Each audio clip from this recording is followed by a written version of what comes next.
बातचीत से पहले किसान और सरकार अपने रुख पर अड़े। बीजेपी नेता और पूर्व मंत्री बेटे समेत गिरफ्तार। एमडीएच ग्रुप के मालिक महाशय धर्मपाल गुलाटी का निधन। लव जिहाद पर बने कानून के तहत यूपी में पहली गिरफ्तारी। चीन रच रहा पानी वाली साजिश।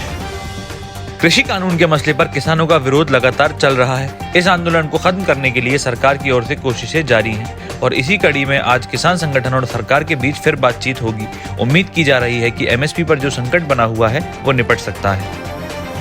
केंद्र सरकार द्वारा लाए गए कृषि कानूनों के खिलाफ किसानों का विरोध प्रदर्शन जारी है।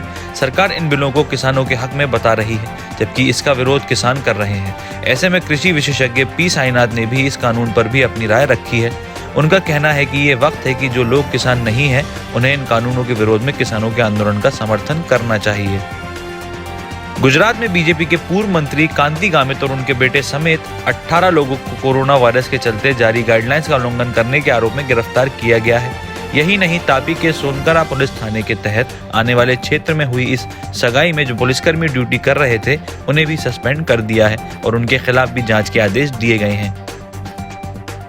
उत्तर प्रदेश के जनपद मुरादाबाद में पति पत्नी के आपसी विवाद में पति द्वारा चलाई गई गोली पड़ोसी की छत पर अपनी मां के साथ बैठे 7 साल के बेटे को जा लगी।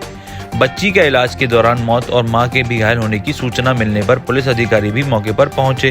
पुलिस अधिकारी के अनुसार आरोपी को हिरासत में लेकर पूछताछ की जा रही है। एमडीएच ग्रुप के मालिक महाशय धर्मपाल गुलाटी का निधन हो गया है। उन्होंने माता चन्नव देवी हॉस्पिटल में अंतिम सांस ली। 98 वर्ष के महाशय धर्मपाल बीमारी के चलते पिछले कई दिनों से माता चन्नन हॉस्पिटल में एडमिट थे। महाशय धर्मपाल के निधन पर दिल्ली के मुख्यमंत्री अरविंद केजरीवाल ने दुख जाहिर किया है।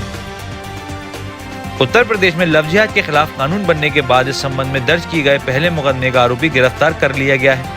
गैर कानूनी धर्म परिवर्तन अध्यादेश को राज्यपाल की मंजूरी मिलने बाद बरेली के थाना देवरनिया में 28 नवंबर को पहला मुकदमा दर्ज किया गया था। ओवैस अहमद नाम के एक शख्स पर आरोप लगा था कि वह दूसरे समुदाय की लड़की को प्रलोभन देकर जबरन धन परिवर्तन का दबाव बना रहा था। क्या आप यकीन करेंगे कि चोरों के कुछ ऐसे गैंग भी हैं जो माता पिता से उनके बच्चों को किराए पर लेते हैं चोरी कराने के लिए। फिर इन बच्चों को शादियों में भेजा जाता है। शादियों में जाकर ये बच्चे औरतों के गहने और पर्स चुराते हैं। बरेली की एक शादी में चोरी की ऐसी ही वारदात सामने आई, मगर देर से। दरअसल चोरी का खुलासा शादी के बाद सीसीटीवी फुटेज देखने पर हुआ। ड्रग्स रैकेट मामले में नारकोटिक्स कंट्रोल ब्यूरो अपने ही 2 अफसरों पर एक्शन लिया है। मुंबई एनसीबी के 2 अधिकारियों को सस्पेंड कर दिया गया है। उन पर शक है कि कॉमेडियन भारती सिंह, उनके पति हर्ष और दीपिका पादुकोण की मैनेजर करिश्मा को बेल दिलवाने में इनका रोल संदेहास्पद रहा है। चीन की एक और साजिश का खुलासा हुआ है। वे भारत को नुकसान पहुंचाने के लिए ब्रह्मपुत्र नदी पर एक और बांध बनाने जा रहा है। ग्लोबल टाइम्स के मुताबिक चीन के 14वीं पंचवर्षीय योजना के बांध बनाने के लिए प्रस्ताव पास हो गया है। जो जानकारी सामने आई है उसके मुताबिक ब्रह्मपुत्र नदी के निचले हिस्से में चीन की तरफ से जल विद्युत परियोजना लॉन्च करने का प्लान है। विशेषज्ञों का कहना है कि इस योजना में सफल होने के बाद चीन जब चाहे भारत में बाढ़ और सूखा ला सकता है। ब्रिटेन ने अमेरिकी कंपनी फाइजर और जर्मनी की कंपनी बायोएनटेक की कोरोना वैक्सीन को अप्रूवल दे दिया है। 20 नवंबर को अमेरिका में फाइजर ने अप्रूवल की अर्जी डाली थी, लेकिन वह अब तक अप्रूवल नहीं मिल पाई है, जबकि ब्रिटेन ने तुरंत अप्रूवल देकर टीकाकरण कार्यक्रम में लीड ले ली है। अब उम्मीद है कि अगले हफ्ते से ही ब्रिटेन के लोगों को टीके लगने शुरू हो जाएंगे।